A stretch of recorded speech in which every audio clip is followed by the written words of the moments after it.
If you need a UTR number in the UK, there's a very high chance you'll need to deal with HMRC online, especially if you're self-employed, starting a business, doing freelance work, or registering for self-assessment. And honestly, a lot of people get confused because the HMRC system changed over the years. So in this video, I'll show you exactly how to get your UTR number online in 2026, step by step. First, what is a UTR number? UTR stands for Unique Taxpayer Reference. It's a 10-digit number used by HMRC to identify you for tax purposes. And honestly, if you work for yourself in the UK, this number becomes very important. Now, the first thing you need to do, go to the official HMRC website and sign in to your Government Gateway account. If you don't already have one, you'll need to create it first. Now, once you're inside, you need to register for self-assessment, especially if you are self-employed, a sole trader, or earning untaxed income.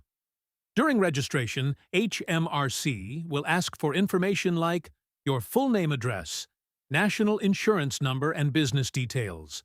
Now, after submitting everything, HMRC usually sends your UTR number by post.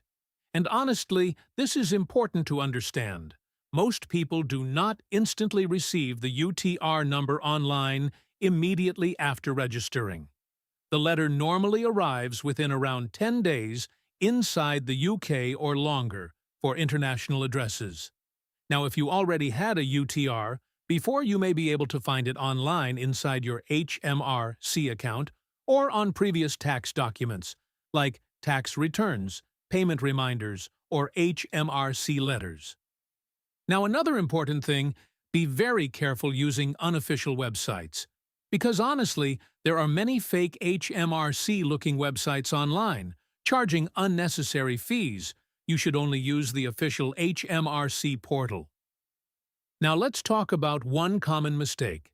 A lot of people think registering a company automatically gives them a personal UTR. But honestly, company tax references and personal UTR numbers are different things, especially for sole traders versus limited companies. Now, let's be honest for a second. The actual process is not very difficult. Most problems happen because people enter incorrect information, forget login details, or wait until the last minute before tax deadlines. So to wrap this up, getting a UTR number online in 2026 is basically create or sign into your Government Gateway account, register for self-assessment.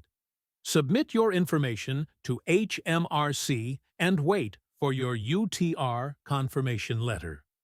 And honestly, once you understand the steps, the process is much simpler than most people expect.